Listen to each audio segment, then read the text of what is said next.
Semoga.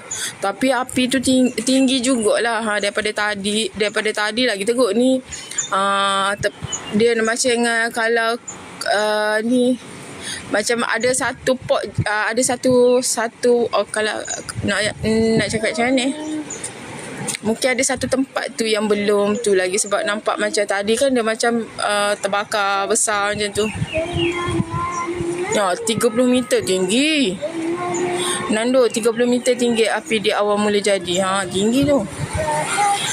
Akak dekat Kampung Seri Andalas Puchong. Kampung Seri Andalas Puchong daripada tempat kejadian ni lebih kurang 5 km.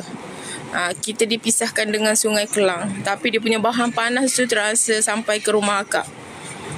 Okay. Kita rumah kawasan kampung, tinggi tu 30 meter. Kak ini buat kain. 22 km.